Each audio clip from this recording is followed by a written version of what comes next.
قال اللہ تعالی و تبارک فی القرآن المجید والفرقان الحمید فی شان حبیبہ مخبرا و آمرا ان اللہ و ملائکتہ یصلون علی النبی یا ایہا الذین آمنوا صلوا علیہ وسلموا تسلیما اللہم صلی علی سیدنا و مولانا محمد معدن الجود والکرم صلاۃ و سلام علیک یا سیدی یا رسول اللہ وعلی آلک و اصحابک یا حبیب اللہ۔ حمد و تعریف و توصیف اللہ جل مجدہ الکریم کی ذات بابرکات کے لیے، جو خالق کائنات بھی ہے اور مالک شش جہات بھی۔ اللہ جل وعلا کی حمد و ثنا کے بعد رسول رحمت، شفیع معظم، نبی محتشم، حضور ختمی المرتبت، اللہ کے پیارے، امت کے سہارے، رب کے محبوب، دانائے غیوب، مالک رقاب امم، فخر عرب و عجم، والی کون و مکان، سیاہ لا مکان، سید انس و جاں، سرور لالا رخاں، نیر تاباں، سرنشین مہوشاں، ماہ خوباں، شہنشاہ حسینہ، تتمہ دوراں، سرخیل زہرہ جمالاں، جلوہ صبح ازل، نور ذات لم یزل، باعث تکوین عالم، فخر آدم و بنی آدم، نیر بطحا، رازدار ما اوحا، شاہد ما طغا، صاحب علم نشرہ، معصوم آمنہ، احمد مجتبیٰ، حضرت محمد مصطفیٰ صلی اللہ علیہ وآلہ وسلم کے حضور ناز میں اپنی عقیدتوں، ارادتوں اور محبتوں کا خراج پیش کرنے کے بعد واجب الاحترام، عالی مرتبت، محتشم، معتکفین اور پوری دنیا سے ہمارے ساتھ شامل اس پروگرام کو لائیو دیکھنے والے سامعین، آپ سب کو محبتوں برا سلام پیش کرتا ہوں۔ آج رمضان المبارک کی 21ویں شب ہے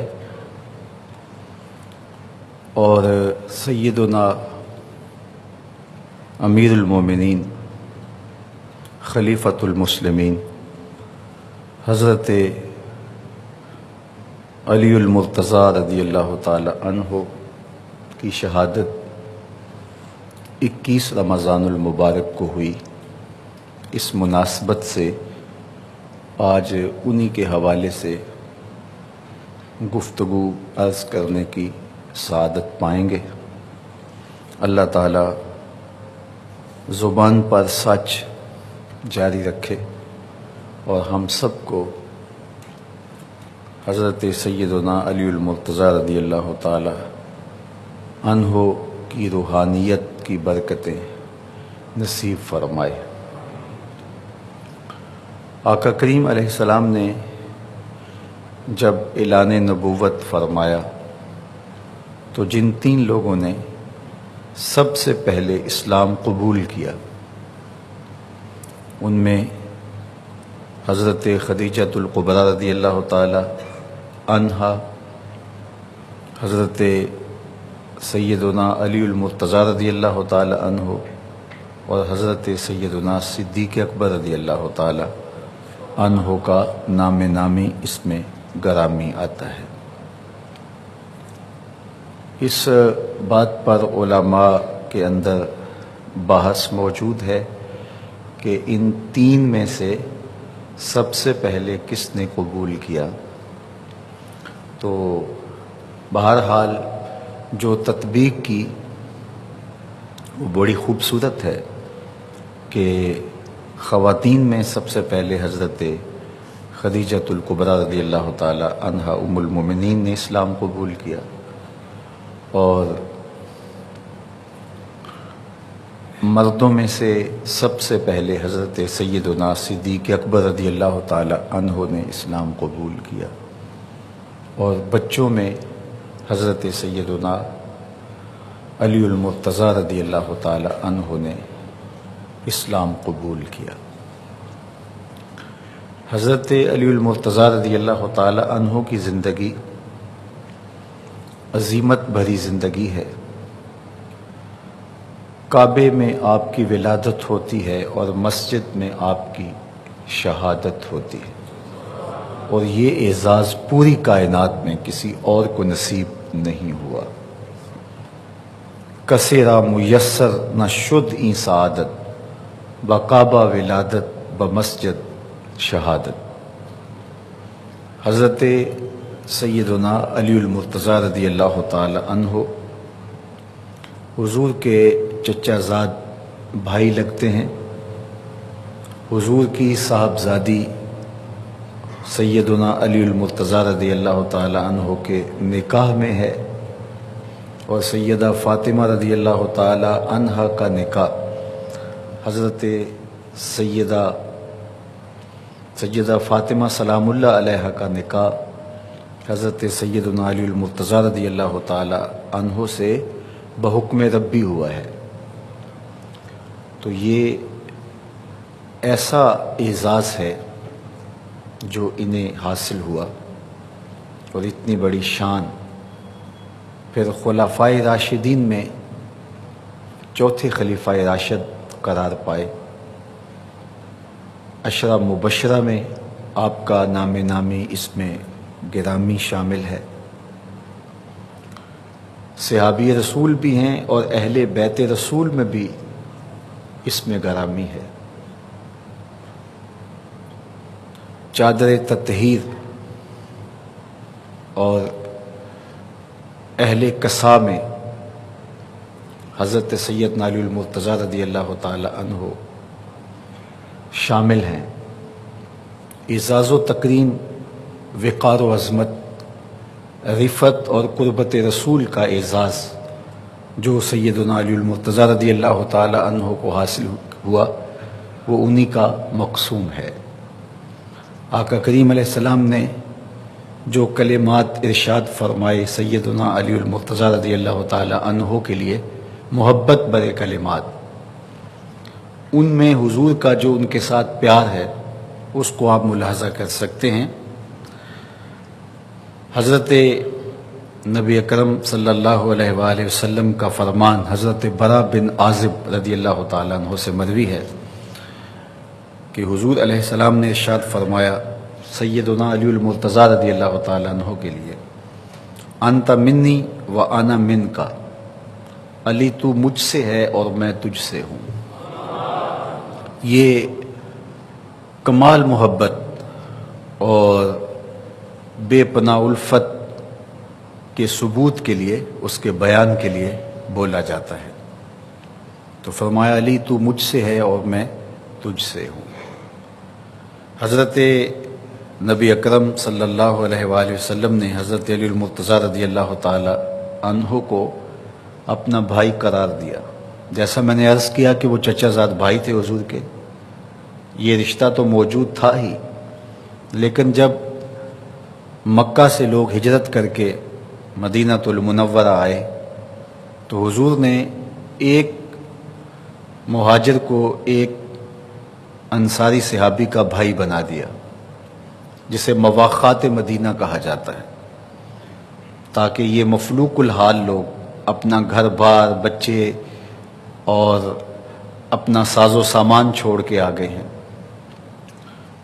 تو یہاں آپ ان کے ساتھ کھڑے ہوں اور ان کے بھائی بن جائیں۔ تو ایک انصاری کو اور ایک مہاجر کو حضور نے بھائی بنا دیا۔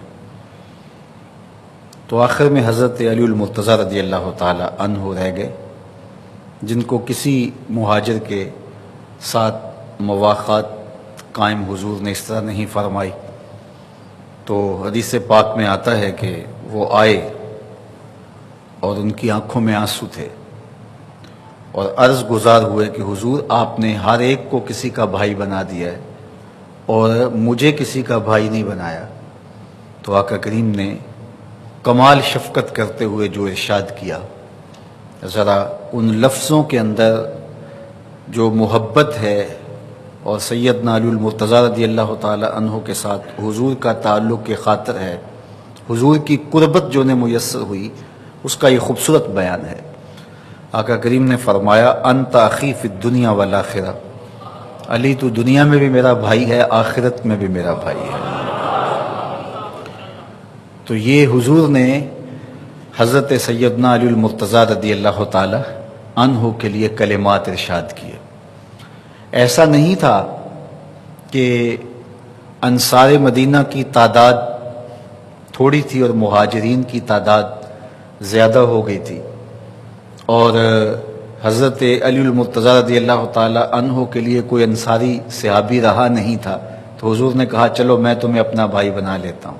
ایسا نہیں ہے، انصار موجود تھے، لیکن حضرت سیدنا علی المرتضیٰ رضی اللہ تعالی عنہ کے لیے حضور نے یہ اعزاز رکھا اور یہ انہیں عزت بخشی کہ فرمایا تو میرا دنیا میں بھی بھائی ہے، تو آخرت میں بھی میرا بھائی ہے۔ اللہ اکبر۔ سیدنا علی المرتضیٰ رضی اللہ تعالی عنہ کی شانیں اور عظمتیں اور حضور کے ساتھ ان کی محبتوں کے رشتے اتنے گہرے ہیں کہ ایک غزوے پہ سیدنا علی المرتضیٰ رضی اللہ تعالی عنہ تشریف لے گئے تو آقا کریم علیہ الصلوۃ والسلام ان کے لیے بے تابی کا اظہار کیا۔ آقا کریم ان سے اداس ہو گئے اور ہاتھ اٹھا کر کے حضور نے دعا کی۔ دعا کے لفظ دیکھیے، حضور یہ لفظ ارشاد فرماتے اور دعا فرماتے ہوئے حضور کے کلمات ملاحظہ کیجئے، اللہم لا تمتنی حتی ترینی علیہ، اللہ اتنی دیر تک مجھے آغوش موت میں نہ لے جانا جب تک میں ان آنکھوں سے علی کو نہ دیکھ لوں۔ اللہ اکبر۔ یہ حضرت سیدنا علی المرتضیٰ رضی اللہ تعالی عنہ کے ساتھ حضور کی محبت، اور حضرت علی المرتضیٰ رضی اللہ تعالی عنہ کی محبت کو لوگوں کے دلوں میں ڈالنے کے لیے آقا کریم نے متعدد جگہ پر، مقامات پر، مواقع پر ارشادات فرمائے تاکہ لوگوں کے دل میں آپ کی محبت راسخ ہو۔ حضرت برا بن عازب رضی اللہ تعالیٰ عنہ اور حضرت زید بن ارقم رضی اللہ تعالیٰ عنہ سے مروی روایت جو کہ بہت ساری کتب احادیث میں موجود ہے کہ مختلف مفہوم ہیں، الفاظ کا تھوڑا فرق ہے، بہرحال یہ حدیث بہت جگہ پہ موجود ہے کہ آقا کریم علیہ السلام نے حضرت علی المرتضیٰ رضی اللہ تعالی عنہ کے لیے یہ بات کہی جب غدیر خم کے موقع پر، یہ ایک کنواں تھا، وہاں حضور نے حضرت علی المرتضیٰ رضی اللہ تعالیٰ عنہ کا ہاتھ پکڑا اور ہاتھ پکڑ کے بلند کیا اور پھر لوگوں سے مخاطب ہو کر کے کہا الستم تعلمون انی اولا بالمؤمنین من انفسہم، کیا تم اس بات کو جانتے ہو کہ میں مومنوں کی جانوں سے زیادہ قریب ہوں۔ اللہ نے قرآن مجید میں نبی کی عظمتیں بیان کرتے ہوئے اور مومنوں کے ساتھ جو نبی علیہ السلام کا رشتہ ہے اس کو بیان کرتے ہوئے فرمایا النبی اولا بالمؤمنین من انفسہم وازواجہ امہاتہم، نبی علیہ السلام مومنوں کی جانوں سے ان کے زیادہ قریب ہیں۔ تو آقا کریم نے فرمایا تم اس بات کو جانتے ہو؟ تو قالوا بلا، سب نے کہا کیوں نہیں، آپ ہماری جانوں سے زیادہ قریب ہیں۔ پھر آقا کریم نے فرمایا الستم تعلمون انی اولا بکل مومن من نفسہ، کیا تم جانتے ہو کہ ہر مومن سے میں اس کی جان سے زیادہ قریب ہوں؟ تو قالوا بلا، انہوں نے کہا کیوں نہیں۔ پھر حضور نے ارشاد فرمایا اللہم من کنت مولاہ فعلی مولا، اے اللہ جس کا میں مولا ہوں اس کا علی مولا ہے۔ اللہم وال من والاہ، اے اللہ جو علی سے محبت کرتا ہے تو بھی اس سے محبت کر۔ وعاد من عاداہ، اور جو علی سے دشمنی رکھتا ہے تو بھی اس سے دشمنی رکھ۔ اللہ اکبر۔ فلقیہ عمر بعد ذلک، حضرت سیدنا عمر رضی اللہ تعالیٰ عنہ کی اس واقعہ کے بعد سیدنا علی المرتضیٰ سے ملاقات ہوئی تو انہوں نے تاریخ ساز جملہ کہا فقال له ہنیًا یا ابن ابی طالب، آپ نے کہا کہ اے ابن ابی طالب مبارک ہو، اصبحتا و امسیتا مولا کل مومن و مومنۃ، آپ نے صبح اور شام اس حال میں کی کہ ہر مومن مرد اور ہر مومن عورت کے، ہر مومنہ کے آپ ولی قرار پائے۔ تو سیدنا علی المرتضیٰ رضی اللہ تعالیٰ عنہ ہر مومن مرد اور مومنہ کے مولا قرار پائے، اور ان کی محبت ایمان ہے۔ رسول رحمت صلی اللہ علیہ وآلہ وسلم نے ان کے ساتھ محبت کرنے کی ترغیب دی، اور ان کے ساتھ بغض رکھنے والے کے لیے آقا کریم کا ایک فرمان سنیے جو حضرت ام سلمہ رضی اللہ تعالی عنہ کی مرویات سے ہے۔ قال رسول اللہ صلی اللہ علیہ وآلہ وسلم، فرماتی ہیں کہ رسول کریم صلی اللہ علیہ وآلہ وسلم نے ارشاد فرمایا، لا يحب علی منافق ولا یبغضہ مومن، علی کے ساتھ منافق محبت نہیں کر سکتا اور مومن بغض نہیں رکھ سکتا۔ تو سیدنا علی المرتضیٰ رضی اللہ تعالی عنہ کے ساتھ بغض علامت نفاق ہے، اور ان کے ساتھ محبت علامت ایمان ہے۔ اہل ایمان سیدنا علی المرتضیٰ رضی اللہ تعالی عنہ سے محبت کرتے ہیں، انہیں ٹوٹ کے چاہتے ہیں، اور انہیں کیوں پیار نہ کریں جن کا پیار حضور کے قلب اطہر میں ڈالا گیا، جن کی محبت علامت ایمان قرار دی گئی، جن کے چہرے کو دیکھنا اہل ایمان کے لیے روح اور قلب کا قرار بن گیا، اور ان کی محبت حضور علیہ السلام کی محبت قرار دی گئی۔ تو اہل ایمان ان سے ٹوٹ کر کے محبت کرتے ہیں، لیکن اس کا یہ مطلب اور یہ مفہوم نہیں ہے کہ سیدنا علی المرتضیٰ رضی اللہ تعالیٰ عنہ کی محبت باقیوں کے ساتھ بغض کا سبب اور ذریعہ بن جائے۔ آقا کریم علیہ السلام کی ایک حدیث پاک جس کو امام احمد بن حنبل نے اپنی سند کے ساتھ لکھا، اور نہج البلاغہ کے اندر بھی یہ روایت موجود ہے، حضرت علی رضی اللہ تعالی عنہ خود اس کو روایت کرتے ہیں۔ فرماتے ہیں قال رسول اللہ صلی اللہ علیہ وآلہ وسلم، کہ رسول کریم صلی اللہ علیہ وآلہ وسلم نے ارشاد فرمایا، فی کا مثل من عیسیٰ، اے علی تیری مثال حضرت عیسیٰ کی ہے۔ ابغضتہ الیہود حتی بہت امہ، حضرت عیسیٰ کے ساتھ بغض رکھا یہودیوں نے، یہاں تک کہ ان کی ماں پر گناہ کی تہمت لگا دی۔ قرآن مجید میں وہ واقعہ مذکور ہے کہ حضرت مریم سلام اللہ علیہا جب حضرت عیسیٰ کو گود میں اٹھائے ہوئے تھی تو وہ گھیرا ڈال کر کے آپ کے گرد جمع ہو گئے، یا اخت ہارون ما کان ابوک امرأ سوء وما کانت امک بغیہ، اور طرح طرح کی باتیں کرنے لگے۔ اور یہ بڑا مشکل وقت تھا حضرت مریم سلام اللہ علیہا پہ، اور وہ کہہ رہی تھی کاش کہ میں نسیم منسیہ ہو چکی ہوتی، اس وقت سے قبل آغوش موت میں اتر چکی ہوتی، میں بھولی بسری داستاں بن گئی ہوتی۔ اور وہ تانوں تشنیع کے تیر برساتے جا رہے ہیں۔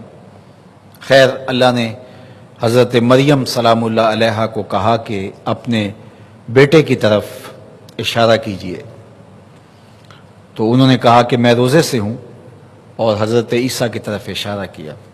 رعونت اور تکبر سے بھرے ہوئے کفار بولے جو پنگوڑے کا بچہ ہے ہم اس سے اب بات کریں۔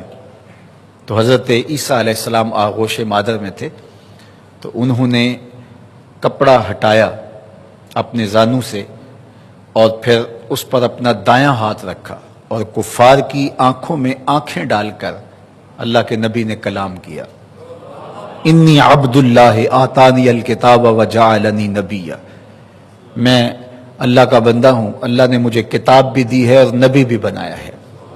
اپنی ماں کی عصمت کی گواہی دی حضرت عیسیٰ علیہ السلام نے۔ تو یہود گھیرا کر کے آگے تھے، حضرت عیسیٰ علیہ السلام کے ساری زندگی مخالف رہے، حتیٰ کہ ان کو شہید کرنے کے درپے ہوئے، اور ان کے گھر میں داخل ہوئے ان کو شہید کرنے کے لیے۔ یہ الگ بات ہے کہ اللہ نے حضرت عیسیٰ کو آسمانوں کی طرف اٹھا لیا، انہیں قتل نہیں کیا گیا، سولی نہیں چڑھایا گیا، لیکن جو شخص اندر داخل ہوا قتل کرنے کے لیے، اس کو انہوں نے پکڑا اور حضرت عیسیٰ کے شبے میں اس کو سولی چڑھا دیا، اور اپنے گمان میں یہ سمجھتے رہے کہ ہم نے حضرت عیسیٰ کو سولی چڑھا دیا۔ قرآن نے نفی کی، چونکہ یہ ساری زندگی خود بھی تشویش میں رہے کہ اگر یہ حضرت عیسیٰ ہیں تو پھر جو ہم نے آدمی اندر اتارا تھا وہ کدھر گیا، اور اگر یہ وہ ہے تو حضرت عیسیٰ کدھر گئے۔ تو قرآن نے اس عقدے کو کھولا کہ انہیں قتل نہیں کیا گیا، انہیں سولی نہیں چڑھایا گیا، بلکہ انہیں اللہ نے آسمان کی طرف اٹھا لیا، اور قرب قیامت میں حضرت عیسیٰ تشریف لائیں گے۔ دمشق کی جامع مسجد کے شرقی مینار پہ اتریں گے اور جماعت تیار ہوگی، حضرت عیسیٰ کو دعوت دی جائے گی، لیکن وہ کہیں گے کہ نہیں، حضرت امام مہدی کے بارے میں کہیں گے کہ آپ ہی مصلی پہ کھڑے ہو کے نماز پڑھائیں، اور حضرت عیسیٰ نماز پڑھیں گے حضرت امام مہدی کے پیچھے۔ میرے اور آپ کے آقا و مولا نے فرمایا وہ وقت کیسا ہوگا جب عیسیٰ ابن مریم آئیں گے لیکن امام تم سے ہوگا۔ اللہ اکبر۔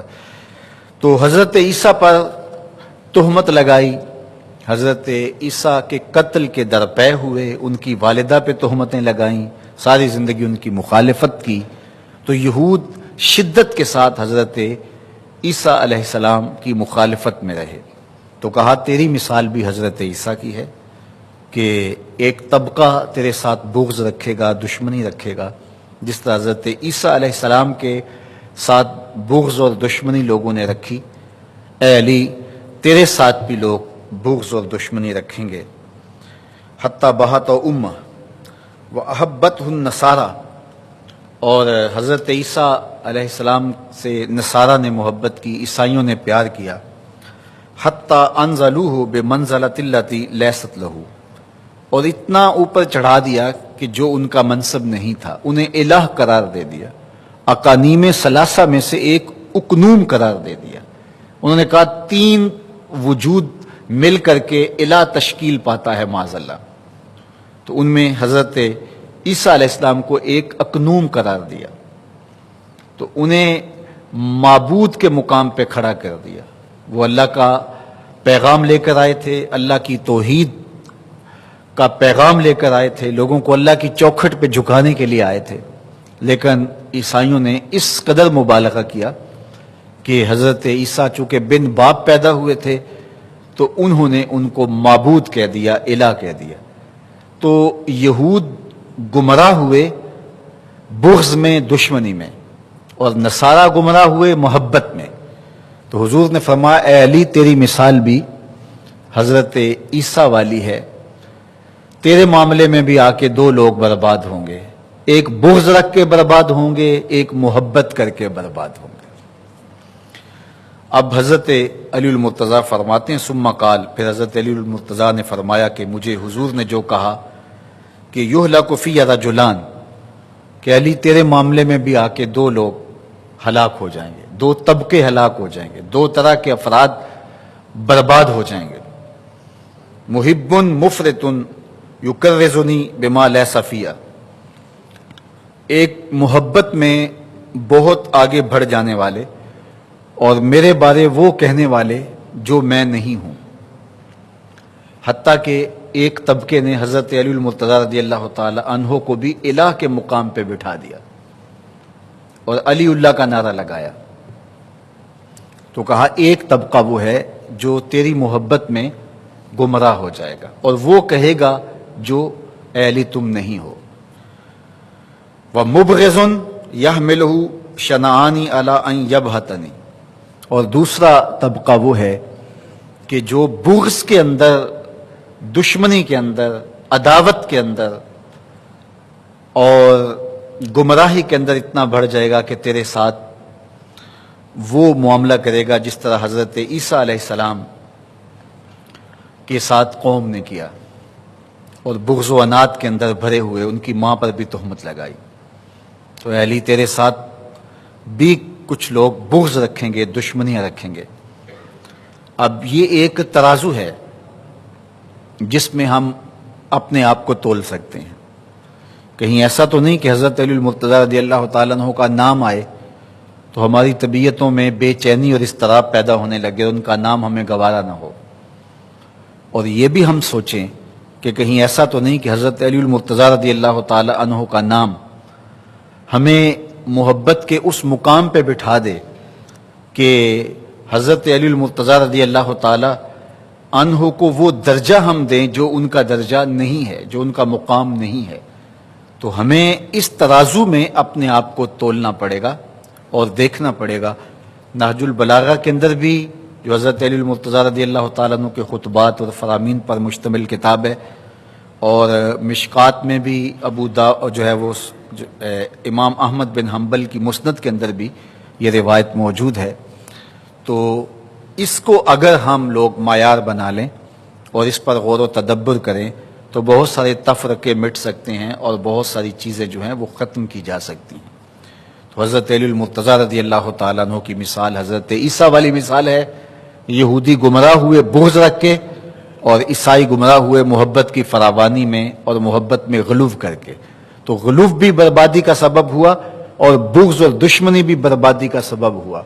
تو حضرت سیدنا علی المرتضیٰ رضی اللہ تعالیٰ عنہ کے ساتھ ہمارا دل، ہماری روحیں، ہمارے قلوب پیار کرتے ہیں، اور جو ہی ان کا نام آتا ہے تو ہماری روحوں تک تسکین اترتی ہے، اور ان کا ذکر ہمارے لیے قرار جاں اور تسکین قلب ہے۔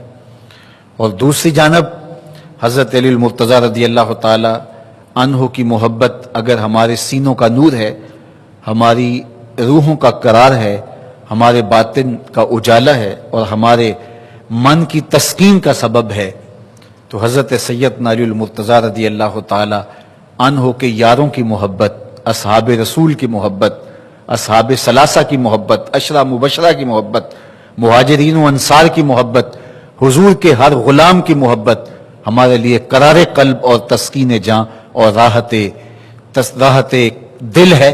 اس لیے ہمیں توازن رکھنا پڑے گا تاکہ جو ہے وہ ہم ادھر ادھر لڑک کر کے کہیں ایسا نہ ہو کہ گمراہی کے گڑھے میں جا گریں۔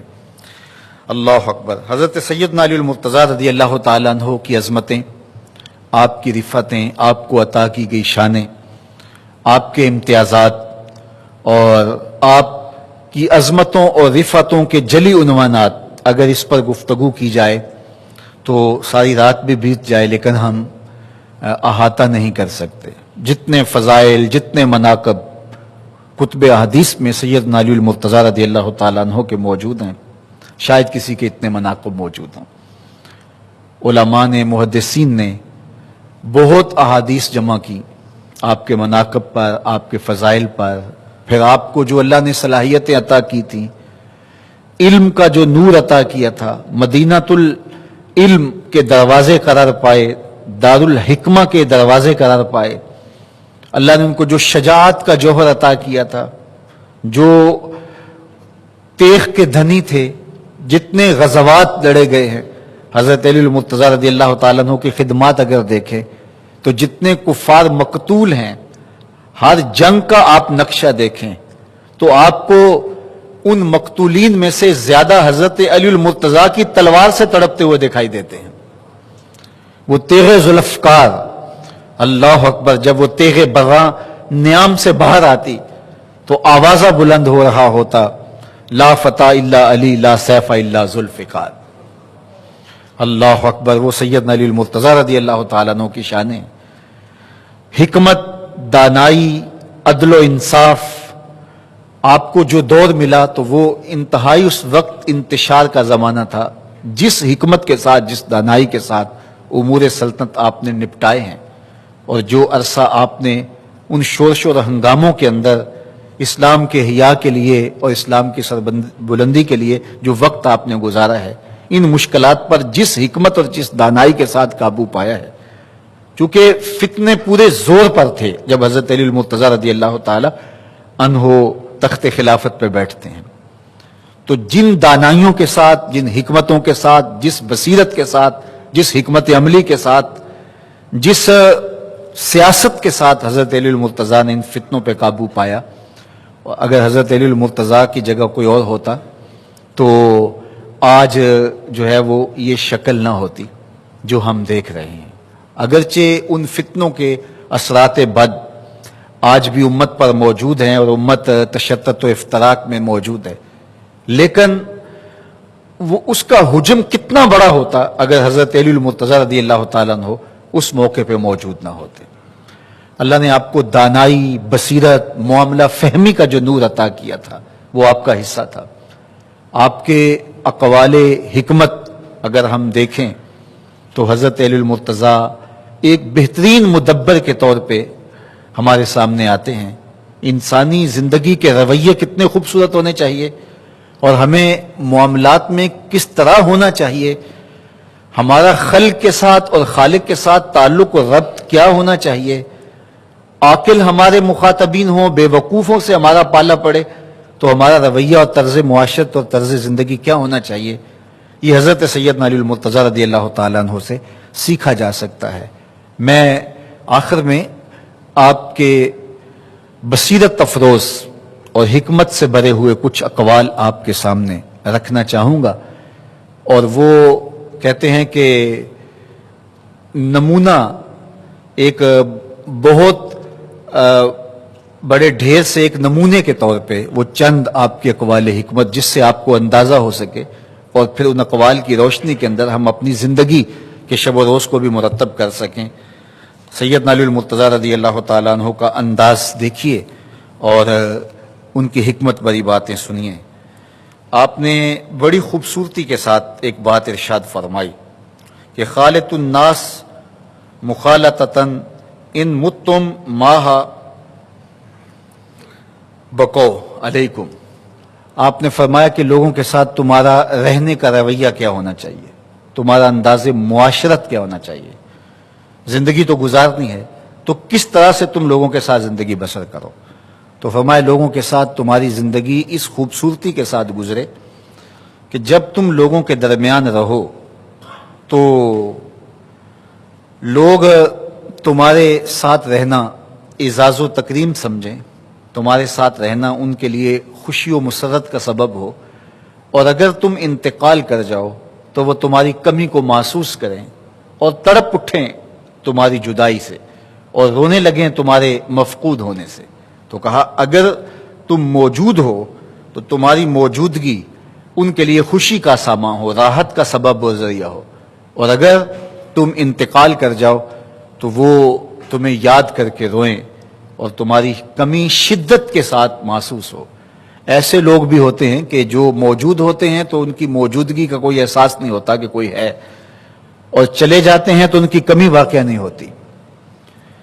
تو جب موجود ہوں تو آپ کے دم سے خوشیاں پھیلیں، آپ خلق خدا کے لیے نافع ہوں، آپ کا وجود خیر کا سبب ہو، اور آپ جب چلے جائیں تو آپ کی کمی شدت سے محسوس ہو، آپ کا جانا ایسے ہو جس طرح کلیجہ نکل گیا ہے، جس طرح سینے سے دل نکل گیا ہے، جس طرح زندگی بجھ سی گئی ہے۔ نہ یہ کہ لوگ کہے خاص کم جہاں پاک، کوئی بات نہیں، فلاں تھا وہ چلا گیا، ایک کان سے سنا دوسرے کان سے نکل گیا، کوئی ارتعاش ہی پیدا نہیں ہوا قلب کے اندر، کوئی ہلچل ہی نہیں مچی کہ کون گیا ہے دنیا سے۔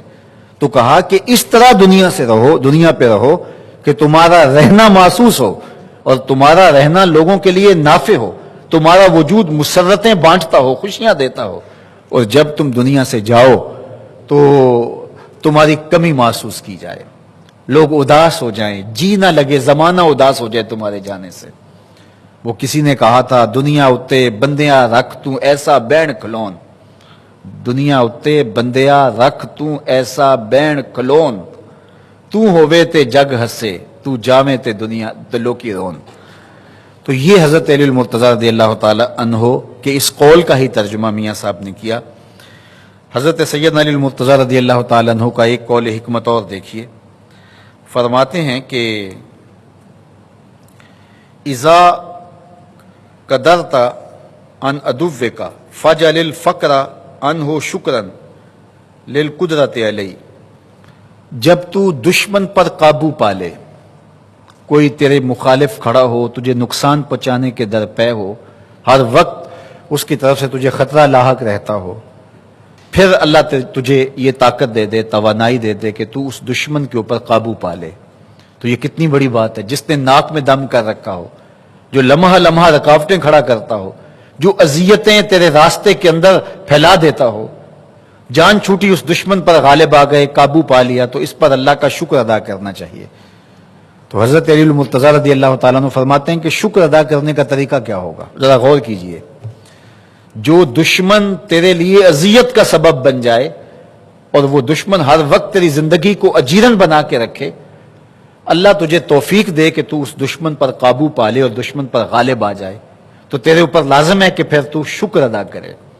تو کہا کہ شکر ادا کرنے کا طریقہ کیا ہے؟ اللہ اکبر. یہ طریقہ مولا علی بتاتے ہیں. کہا کہ جب تم کسی دشمن پہ قابو پا لے تو پھر طریقہ شکر کا یہ ہے کہ تو اس دشمن کو معاف کر دے. معاف کر دینا بہترین انداز شکر ہے. کتنی حکمت سے، بصیرت سے بھری ہوئی بات ہے. اور میرے اور آپ کے آقا و مولا کی سیرت اگر دیکھیے تو جو جان کے دشمن تھے، فتح مکہ کے دن حضور نے فرمایا بتاؤ میں تمہارے ساتھ کیا سلوک کروں؟ تو انہوں نے کہا کہ آپ کریم باپ کے کریم بیٹے ہیں، ہم آپ سے خیر کی توقع رکھتے ہیں. اور انہیں یہ تھا کہ بہت نرمی بھی کی گئی تو کم از کم یہ تو ہوگا ہمیں شہر بدر کیا جائے گا. تو میرے اور آپ کے آقا و مولا نے فرمایا اذهبوا انتم الطلقاء، جاؤ تم سارے آزاد ہو. آج میں تمہیں وہی کہوں گا جو میرے بھائی یوسف نے اپنے بھائیوں سے کہا تھا، لا تثریب علیکم اليوم. بھائی تھر تھر کانپ رہے تھے کہ پتہ نہیں اب کیا ہونے والا ہے ہمارے ساتھ. اور سیدنا یوسف علیہ السلام نے کہا کہ جاؤ میں نے تمہیں معاف کیا، اللہ تمہیں معاف کرے. حالانکہ جو انہوں نے سلوک کیا تھا وہ کتنا دردناک تھا. ایک معصوم بھائی کو کنویں میں پھینک دیا، پھر اللہ نے ان کو وہاں سے نکالا، مالک ابن زغر کی قید سے مصر کے بازار تک پہنچے، پھر بکتے ہوئے محل میں آئے، پھر وہاں سے قید تنہائی کاٹی، اذیتیں گوارا کی، اور پھر مصر کے تخت پہ آج پہنچے. اور آج بھائی سوالی بن کے جناب یوسف کے سامنے کھڑے ہیں.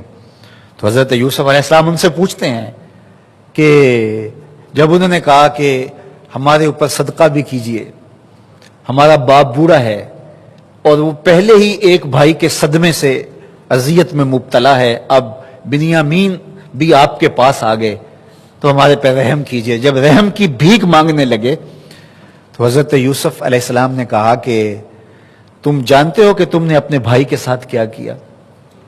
تو یہ لمحے بڑے کربناک تھے.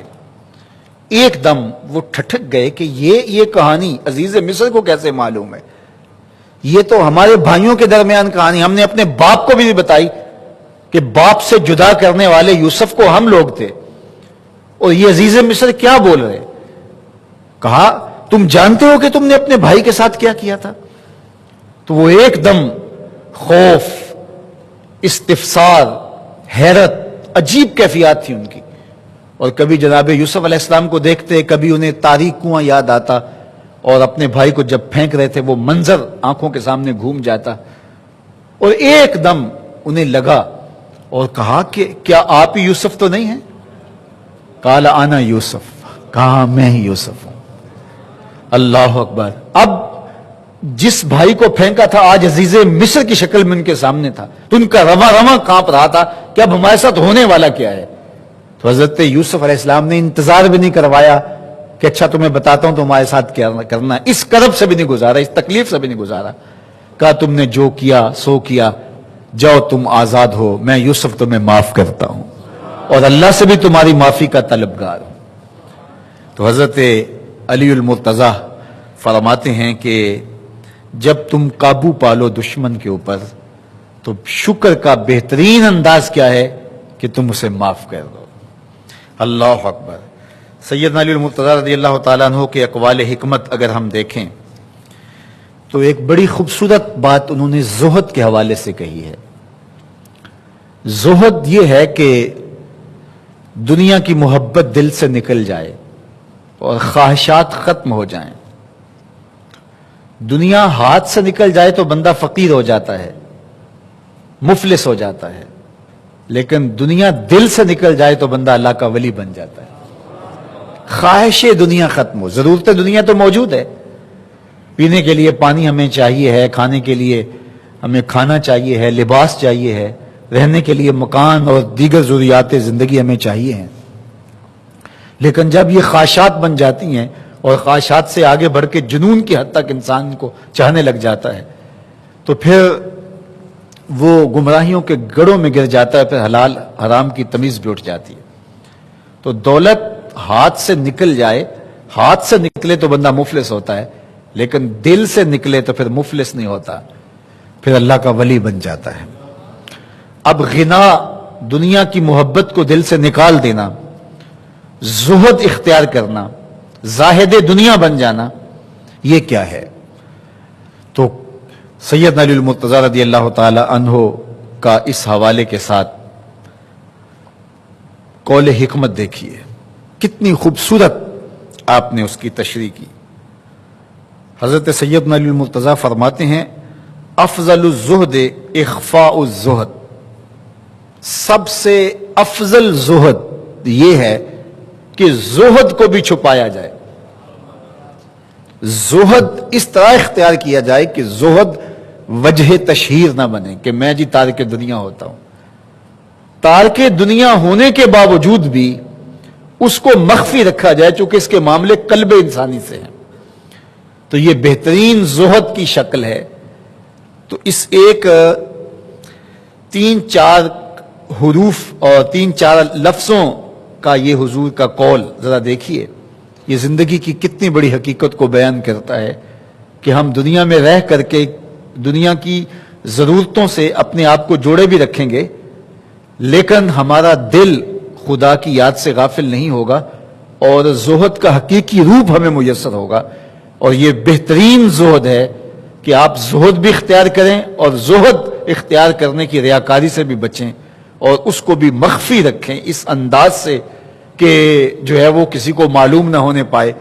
حضرت شیخ شبلی کا وجود کچھ فربا تھا، تو کسی نے کہا کہ آپ فربا وجود رکھتے ہیں، تو شیخ شبلی فرمانے لگے کہ ہماری روح نے رب سے اتنے مخفی انداز سے پیار کیا ہے کہ جسم کو پتہ نہیں لگ چلا، جسم کو پتہ نہیں لگ سکا اور جسم فربا ہوتا چلا گیا، اور کہا کہ روح نے اس گہرائی سے اور اس اخفاء کے ساتھ رب سے پیار کیا ہے۔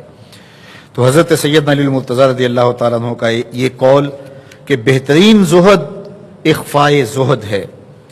آپ نے ایک اور بات کی غنا کے حوالے سے، دولت مندی کے حوالے سے، کہ غنا کیا ہے، دولت مندی کیا ہے۔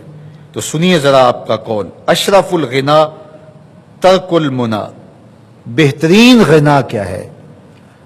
جائیدادیں زیادہ ہوں، کاروبار زیادہ ہوں، بینک بیلنس بہت سارا ہو۔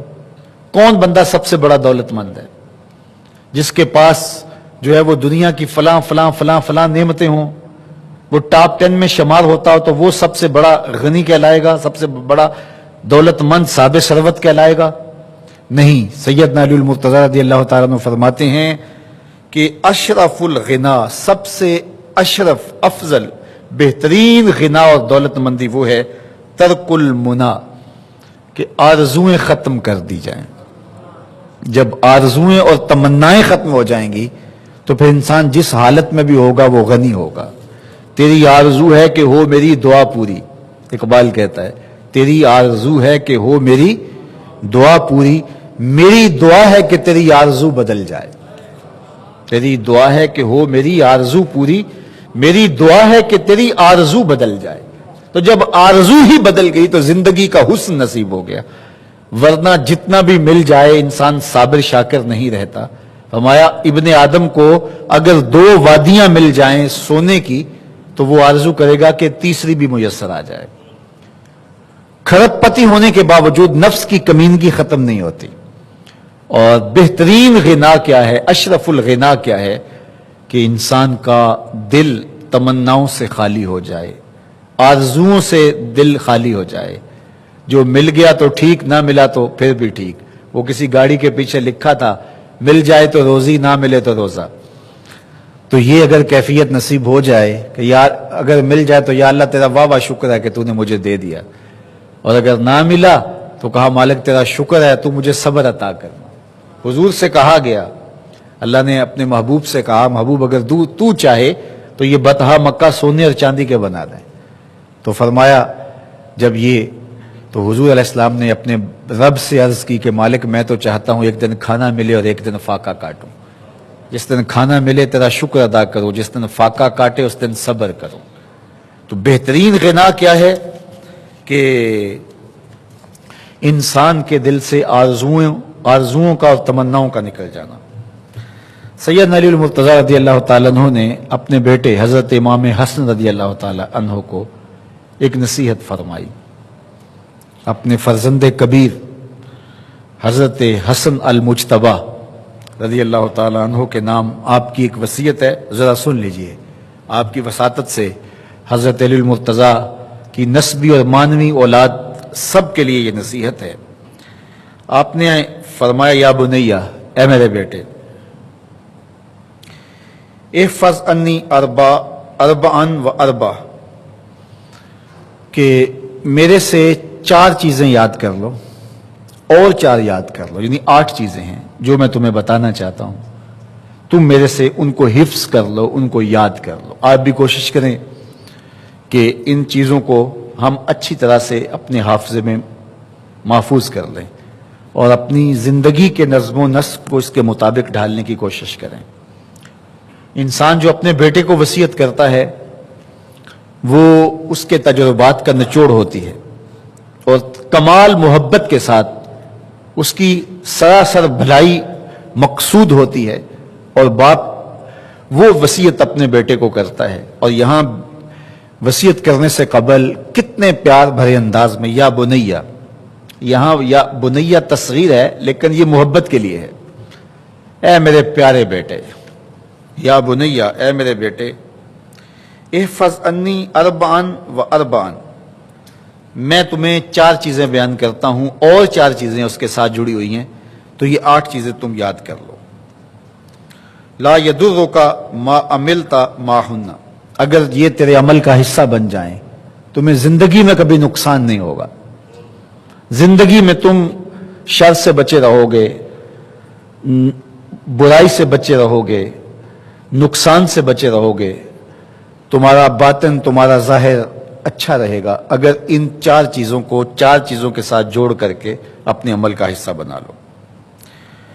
سنو وہ حضرت سیدنا علی المرتضی رضی اللہ تعالی عنہ کیا چیزیں بیان فرما رہے ہیں۔ فرمایا ان اغنى الغناء العقل، سب سے بڑا غنا، سب سے بڑی دولت مندی، سب سے بڑی ثروت عقل ہے۔ اگر کسی کو عقل کا رزق دیا گیا ہے تو وہ سب سے بڑا دولت مند ہے۔ اگر اس کے پاس مال و متاع بہت سارے ہیں لیکن بے وقوف ہے تو وہ دولت مندی نہیں ہے۔ اصل دولت جو اللہ تعالیٰ جل شانہ کسی بندے کو عطا کرتا ہے وہ عقل ہے۔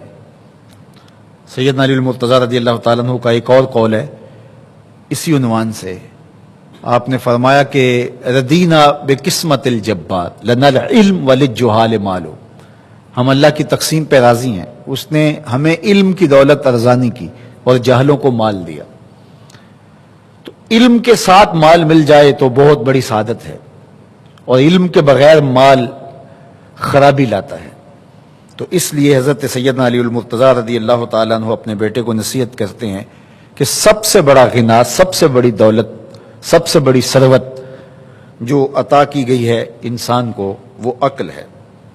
وَأَكْبَرُ الْفَقْرِ الْحُمْقُ، اور سب سے بڑی جہالت اور سب سے بڑا فقر اور سب سے بڑی محتاجی جہالت ہے۔ سب سے بڑی دولت مندی عقل ہے، اور سب سے بڑی غربت، سب سے بڑی جہالت اور سب سے بڑی غریبی اور سب سے بڑا فقر اور محتاجی وہ بے وقوفی ہے۔ اور پھر ارشاد فرمایا وَأَوْحَشَ الْوَحْشَةُ الْعُجْبُ، اور سب سے بڑی وحشت تنہائی عجب ہے، خود پسندی ہے، اپنے آپ کو دیکھنا کہ میں بہت کچھ ہوں۔ جو شخص اپنے آپ کو دیکھتا رہتا ہے اور وقت اپنے آپ کو ہی لوگوں کے سامنے پیش کرتا رہتا ہے بنا سنوار کے، وہ تنہا ہو جاتا ہے۔ لوگ اس کی ان خوبیوں کا بھی انکار کر دیتے ہیں جو خوبیاں واقعتاً اس کے اندر موجود ہوتی ہیں۔ اگر پاؤ ہے تو اپنے آپ کو سیر نہ بتاؤ، لوگ پاؤ کا بھی انکار کر دیں گے۔ تو جو جس حالت میں ہو وہی حالت لوگوں کے سامنے ہونی چاہیے، بلکہ اس سے اگر کم ہو. شیخ سعدی نے ایک بڑی خوبصورت بات لکھی کہ تم برے ہو لوگ تجھے نیک سمجھیں یہ بری بات ہے، لیکن تم نیک ہو اور لوگ تجھے برا سمجھیں تو کوئی فرق نہیں پڑتا، تم اللہ کی نظر میں نیک ہو. اس لیے تم اگر شیر ہو اور لوگ تمہیں پاؤ سمجھے تو کوئی فرق نہیں پڑتا، لیکن اگر تم اپنے آپ کو پیش کر رہے ہو تو لوگ تمہاری اس حیثیت کا بھی انکار کر دیں گے جو تمہیں حاصل ہے. تو سیدنا علی المرتضیٰ فرماتے ہیں کہ وَأَوْحَشُ الْوَحْشَةِ الْعُجْبُ، سب سے بڑی وحشت جو ہے، سب سے بڑی تنہائی خود پسندی ہے، عجب ہے. اور پھر ارشاد فرمایا کہ وَأَكْرَمُ الْحَسَبِ حُسْنُ الْخُلْقِ، سب سے اچھا جو حسب و نسب ہے وہ کیا ہے؟ میں فلاں ہوتا ہوں، میں فلاں ہوتا ہوں، میں فلاں کا بیٹا ہوں، فلاں قبیلے سے میرا تعلق ہے، میرا باپ بڑا امیر کبیر تھا، میں شہنشاہ کا بیٹا ہوں، پدرم سلطان بود، میرا بادشاہ، میرا والد بادشاہ تھا. یہ حسب و نسب بیان کیا جاتا ہے. تو سب سے بہتر حسب و نسب کیا ہے؟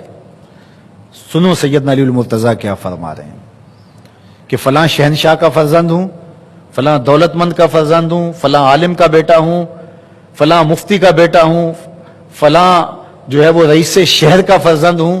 اپنا حسب نامہ اس طرح لوگ پیش کرتے ہیں، مجھے جانتے ہو کہ میں فلاں ابن فلاں ہوں. سیدنا علی المرتضیٰ فرماتے ہیں بہترین جو حسب ہے جو آپ پیش کرتے ہیں وہ کیا ہے؟ حسن الخلق، تمہارے اخلاق کیسے ہیں. تمہارا خلق گواہی دے گا کہ تم اچھے خاندان کے چشم و چراغ ہو. تمہارا خلق گواہی دے گا کہ تم اونچی ذات کے شخص ہو. تمہارا خلق گواہی دے گا، تمہارا کردار گواہی دے گا کہ تم کہاں کھڑے ہو. تو اپنے کردار کو بہتر بنانے کے لیے، زندگی کو خوبصورت کرنے کے لیے اپنی محنت کرنی چاہیے، نہ اس بات پر کہ میں فلاں ابن فلاں ہوں، بلکہ اپنے کردار کو اتنا بہتر بناؤ کہ تمہارے کردار کی خوشبو سے لوگ خود جانیں کہ تم کون ہو. مشکانست کے خود ببوئت نہ کہ عطار بگوئت. فارسی کا ایک مقولہ ہے کہ خوشبو وہ ہوتی ہے جو خود بتائے کہ میں خوشبو ہوں. خوشبو بیچنے والا بتاتا پھر ذرا سونگ کے دیکھیے یہ بڑی اچھی خوشبو ہے، ذرا سونگیے، ذرا ناک قریب کیجئے. وہ کون سی خوشبو ہے جس خوشبو کا تعارف عطار کو بتانا پڑے، خوشبو بیچنے والے کو جس کا تعارف کروانا پڑے بڑی اچھی خوشبو ہے جناب لے لو، بہت اچھی خوشبو ہے.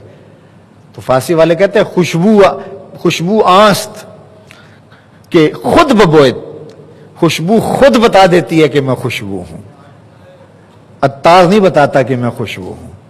تو تم کون ہو تمہیں بتانا پڑے، اپنا قصیدہ بیان کرنا پڑے، اپنا نسب نامہ بیان کرنا پڑے. میرا باپ یہ تھا، میرا چچا یہ تھا، میرا دادا یہ تھا. کہا یہ بتانے کی ضرورت نہیں. حضرت علی المرتضیٰ فرماتے ہیں تمہارے خلق کی خوشبو سے لوگ سمجھ جائیں گے یہ کون ہے. تمہارے اخلاق اتنے اچھے ہوں کہ لوگ پہچان جائیں تم کون ہے. تو بہترین حسب و نسب کیا ہے؟ اپنے بیٹے حضرت امام حسن رضی اللہ تعالیٰ عنہ کو بتا رہے ہیں. مجھے بتائیے امام حسن سے بہتر نسب اور حسب کس کا ہو سکتا ہے؟ رسول اللہ کی بیٹی کے بیٹے، امام الاولیاء کے فرزند ہیں، رسول اللہ کے نواسے ہیں، بنو ہاشم کے چشم و چراغ ہیں. تو انہیں یہ نہیں کہا کہ تم یہ بتاتے پھرنا، بلکہ کہا کہ تمہارا خلق گواہی دے کہ میں محمد کا نواسا ہوں، تمہارے اخلاق گواہی دے کہ میں نے فاطمہ کا دودھ پیا ہے، تمہارا کردار گواہی دے، تمہاری شجاعت گواہی دے کہ تم علی کے فرزند ارجمند ہو. تو کہا اپنے بیٹے کو وصیت کرتے ہیں کہ بہترین جو تعارف ہے تمہارا وہ اچھا اخلاق ہے. اللہ اکبر. پھر حضرت علی المرتضیٰ رضی اللہ تعالیٰ عنہ ان چیزوں کو بیان کرنے کے بعد فرماتے ہیں یا بنیا، اے میرے بیٹے، ایاک والمصادقہ الاحمق، بے وقوف شخص کی دوستی سے ہمیشہ بچنا. بے وقوف شخص کی دوستی سے ہمیشہ پرہیز کرنا، کبھی بھی بے وقوف سے دوستی نہ لگانا. فَإِنَّهُ يُرِيدُ أَن يَنْفَعَكَ فَيَضُرُّكَ، وہ تمہارا دوست تمہیں نفع پہنچانا چاہے گا لیکن تمہیں نقصان پہنچا دے گا. وہ دل سے چاہے کہ تمہیں نفع پہنچائے لیکن اپنی جہالت کی وجہ سے، اپنی بے وقوفی کی وجہ سے تمہیں نفع نہیں پہنچا سکے گا، تمہیں نقصان پہنچا دے گا. ہمارے کہا جاتا ہے کہ بے وقوف دوست سے دانا دشمن اچھا ہے، تو وہ اسی قول کا ترجمہ ہے اسی کا مفہوم ہے۔ آپ نے اپنے بیٹے حسن کو یہ نصیحت کی، یہ نصیحت پلے باندھنے، اور کبھی بھی جاہل اور بیوقوف سے دوستی نہ رکھیں، اس سے رویہ اچھا رکھیں، سلوک اچھا کریں، اس کے لیے خیر کا ذریعہ بنیں آپ۔ یہ مطلب نہیں کہ بیوقوف کو آپ سلام بھی نہ کریں، لیکن دوستی، اعتماد آپ اس پہ نہیں کر سکتے، اس لیے کہ دوستی ایک بہت بڑا رشتہ ہے۔ تو بیوقوف کی دوستی سے فرمایا گریز کرنا ہے، اس لیے کہ وہ تمہیں فائدہ پہنچانا چاہے گا نیتاً، لیکن تمہیں فائدہ پہنچا نہیں سکے گا، تمہیں الٹا نقصان پہنچائے گا۔ دوسرا فرمایا وَإِيَّاكَ وَمُصَادِقَةَ الْبَخِيلِ، اور بخیل سے کبھی بھی دوستی نہ لگانا، یہ بھی میں تمہیں وصیت کرتا ہوں۔ کیوں؟ فَإِنَّهُ يَبْعُدُ عَنْكَ أَحْوَجَ مَا تَكُونُ إِلَيْهِ، اس لیے کہ جب تجھے انتہائی ضرورت کا وقت آئے گا تو وہ تجھ سے دور ہٹ جائے گا۔ بخیل آدمی جس کی فطرت میں بخل رکھا گیا ہے وہ کبھی بھی تیرے کام نہیں آ سکتا۔ جب بھیڑ بنے گی، اوکھا وقت آئے گا تو وہ کبھی بھی تیرا ساتھ نہیں دے گا، اور تو اس پہ توقع لگائے ہوئے ہوگا کہ میرا دوست ہے اور اوکھے ویلے میرے کام آئے گا، لیکن اوکھے ویلے وہ کام نہیں آئے گا۔ تو بخیل سے دوستی کا رب نہیں رکھنا، اس لیے کہ مشکل کے وقت میں وہ تیری مدد نہیں کر پائے گا۔ تیسری بات ارشاد فرمائی وَإِيَّاكَ وَمُصَادَقَةَ الْفَاجِرِ، بدکار شخص سے کبھی دوستی نہ رکھنا، برے شخص سے کبھی دوستی کا رشتہ نہ جوڑنا۔ فَإِنَّهُ يَبِيعُكَ بِالطَّافَةِ، ارشاد فرمایا کہ جو فاسق و فاجر ہے، برا شخص ہے، بدکار ہے، اس سے دوستی نہ رکھنا، اس لیے کہ وہ بہت تھوڑی قیمت میں تجھے بیچ دے گا۔ برا آدمی تو وہ کہتے ہیں وہ بیویوں کو بیچ دیتے ہیں، دوست کیا ہوتا ہے؟ وہ تو ماں اور بہنوں اور بیٹیوں کی آبرو میں بیچ دیتے ہیں، دوست کیا ہوتا ہے؟ تو فرمایا کہ وہ تمہیں بہت کم قیمت میں، پھوٹی کوڑیوں میں تجھے فروخت کر دے گا، اس لیے کبھی بھی کسی فاسق و فاجر سے دوستی نہ رکھنا۔ اور آخری بات جو اپنے بیٹے کو آپ نے فرمائی وَإِيَّاكَ وَمُصَادَقَةَ الْكَذَّابِ، جھوٹے آدمیوں سے کبھی دوست نہیں رکھنا، جھوٹے آدمیوں سے کبھی بھی ربط خصوصی قائم نہ کرنا، محبت کا رشتہ قائم نہ کرنا۔ کیوں؟ اس لیے فَإِنَّهُ كَالسَّرَابِ، جس طرح سراب ہوتا ہے وہ اس کی طرح ہوتے ہیں، يُقَرِّبُ عَلَيْكَ الْبَعِيدَ وَيُبْعِدُ عَلَيْكَ الْقَرِيبَ، وہ بعید کو تجھے قریب دکھائے گا، قریب کو تجھے بعید دکھائے گا۔ جو چیز قریب ہوتی ہے، جو وہ سراب ہوتا ہے تو دور سے پانی دکھائی دیتا ہے، لیکن جب قریب جا کے دیکھتے ہیں تو وہ سراب ہوتا ہے، پانی نہیں ہوتا۔ تو کہا وہ بھی سراب کی طرح ہوتا ہے، کذاب، جھوٹ بولنے والا، جو تجھے وہ نقشہ کھینچے گا جو ہوگا نہیں، تجھے وہ چیزیں بتائیں گا جو نفس العمل میں نہیں ہوں گی، اور تو ایک مغالطے میں مارا جائے گا۔ تو جو قریب ہے اس کو دور بتائے گا، جو دور ہے اس کو قریب بتائے گا۔ تو سیدنا علی المرتضی رضی اللہ تعالیٰ عنہ نے 4 لوگوں سے دوستی کرنے سے گریز کرنے کی تلقین کی اپنے بیٹے حضرت حسن رضی اللہ تعالیٰ عنہ کو۔ پہلا شخص فرمایا بے وقوف سے دوستی کبھی نہیں کرنی، وہ تمہیں فائدہ پہنچانا چاہے گا لیکن نقصان دے گا۔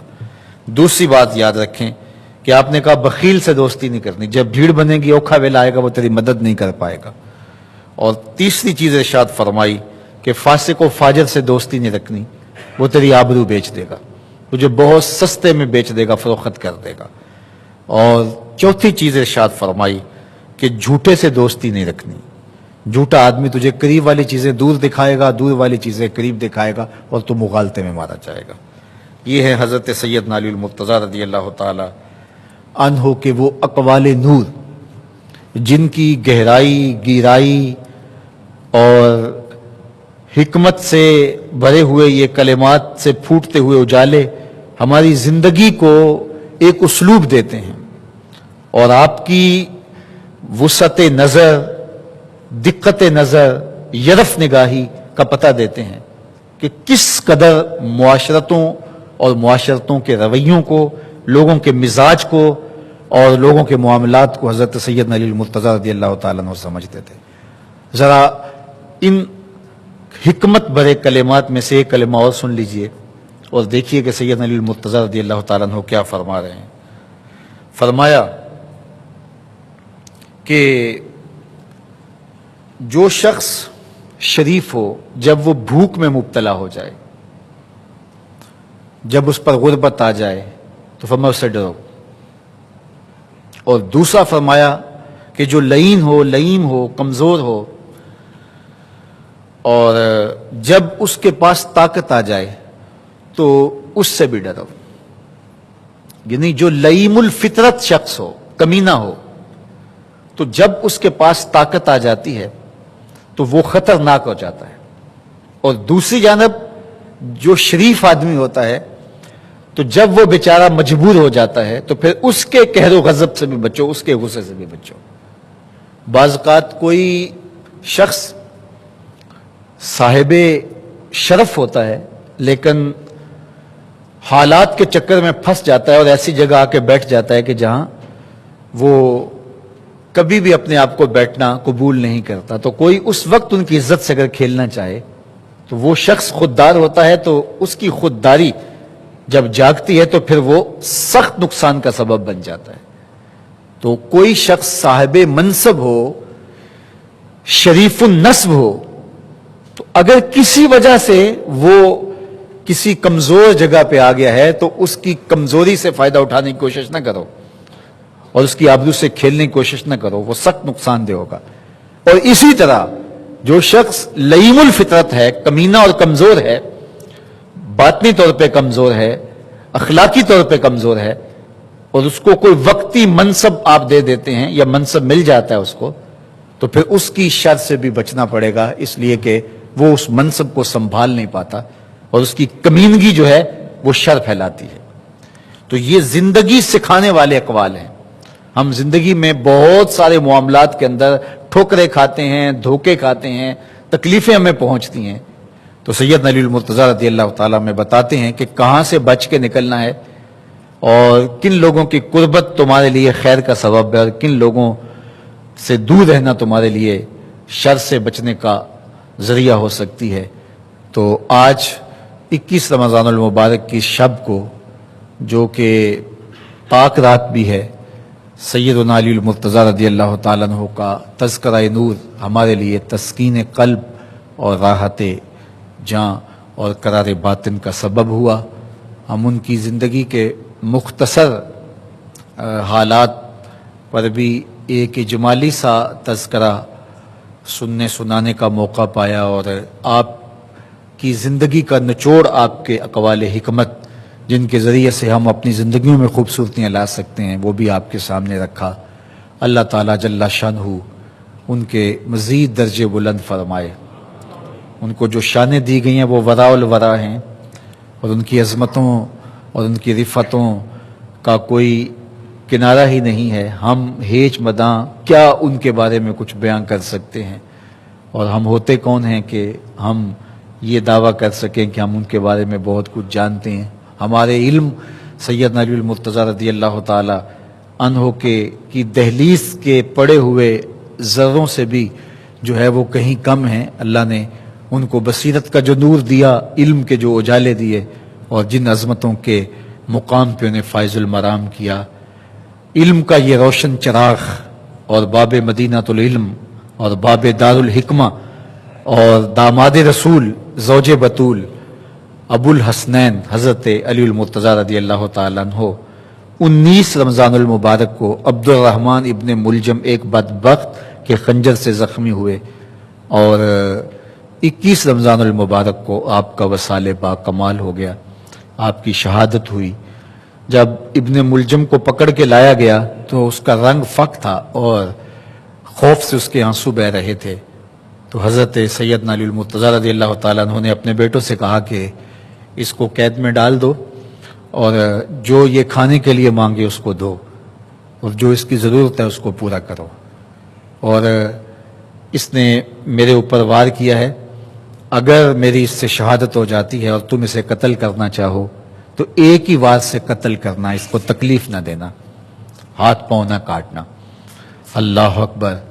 اور پھر 21 رمضان المبارک کو سیدنا علی المرتضیٰ رضی اللہ تعالیٰ عنہ کی شہادت ہوئی، اور کوفہ میں ہی نجف اشرف کے مقام پر آپ کو دفن کیا گیا، سعادتوں اور برکتوں اور رحمتوں کا یہ بہت بڑا حوالہ سپرد خاک ہوا، لیکن ان کی تعلیمات، ان کا پیغام، ان کی روحانیت کے پھیلے ہوئے اجالے آج بھی پوری کائنات کو اپنے جلوہ میں لیے ہوئے ہیں۔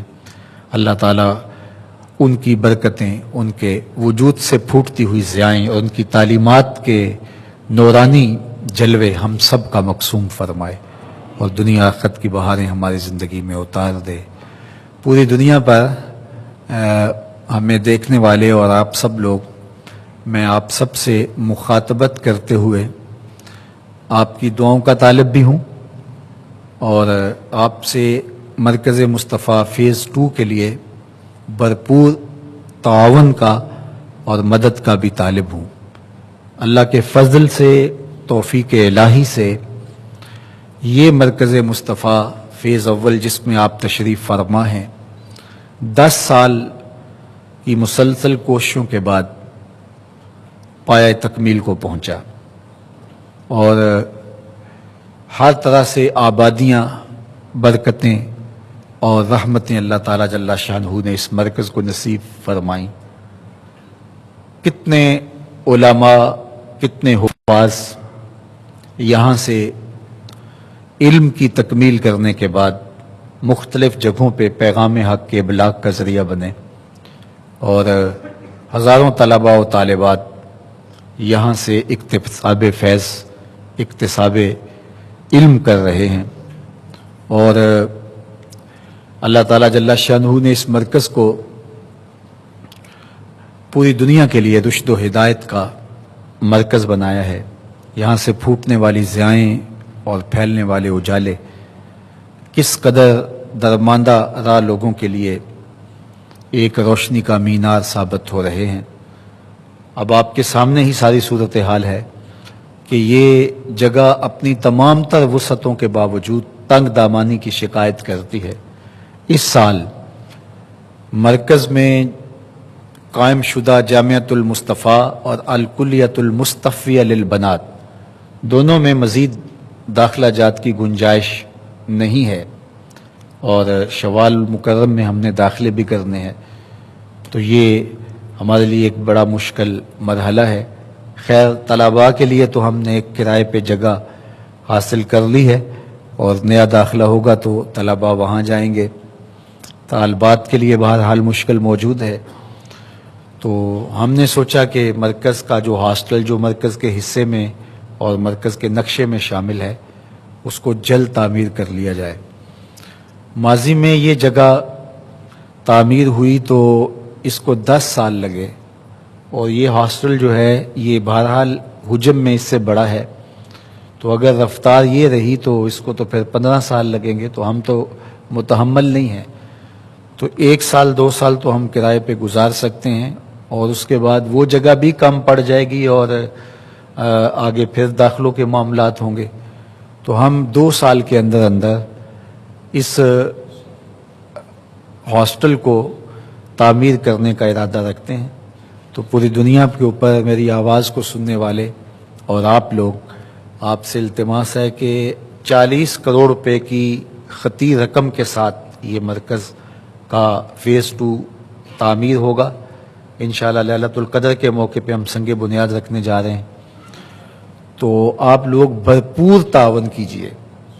جس طرح آپ کی انتہائی ضرورت ہو تو قرض اٹھا کر کے بھی اپنے گھر کا وہ حصہ جس کے بغیر آپ کی گزر نہیں ہو رہی ہوتی، آپ اس کو تعمیر کرتے ہی ہیں، تو یہ بھی آپ کے وجود کا، آپ کے کام کا ایک حصہ ہے اور یہ مرکز آپ کی محبتوں کا مرکز ہے، تو اس کو بھی جلد سے تعمیر کرنا ہے۔ جن لوگوں کو اللہ نے ثروت و دولت سے نوازا ہے، جن کو اللہ تعالیٰ نے بڑا دل عطا کیا ہے، وہ بڑے دل سے یہ 40 کروڑ روپے کا خرچہ ہے تو 1 کروڑ اپنے ذمے لے لے یا 100واں حصہ 40 لاکھ اپنے ذمے لے لیں، 10 لاکھ کا ایک شیئر خرید لیں، 5 لاکھ کا خرید لیں، 1 لاکھ روپیہ دے دیں، جتنی بھی توفیق ہو۔ ہمیں تو جو لوگ 10 روپے پیش کرتے ہیں وہ بھی ہمارے نزدیک قابل تکریم ہوتے ہیں اور ان کا وہ محنت کا پیسہ کتنی برکتیں لاتا ہے اور کتنی رحمتوں کا سبب اور ذریعہ ہوتا ہے.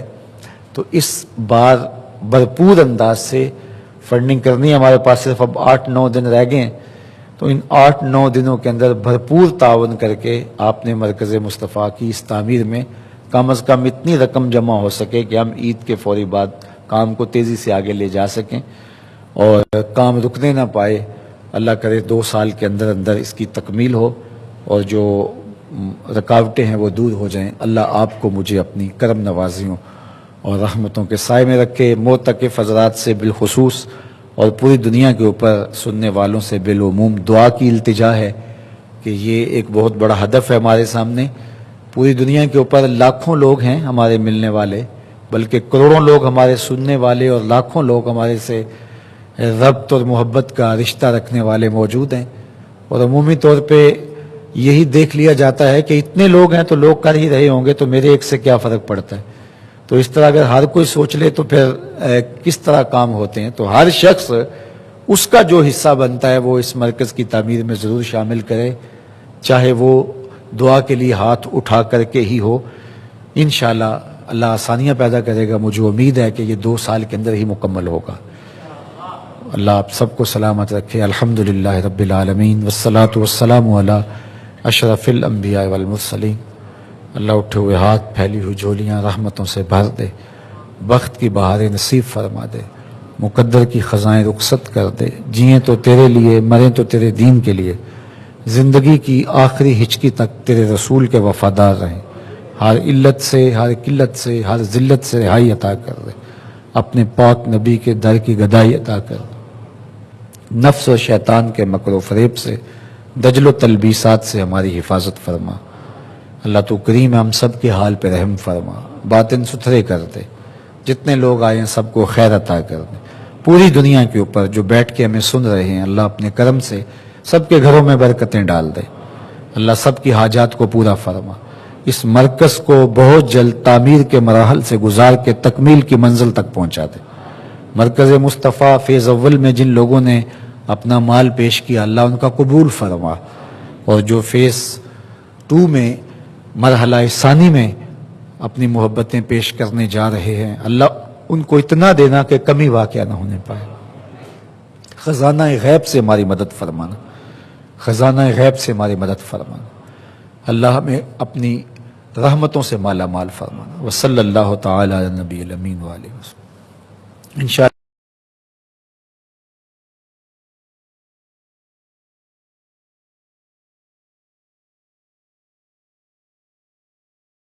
سبادر مصطفیٰ تے جا کے کمی درود و سلام میرا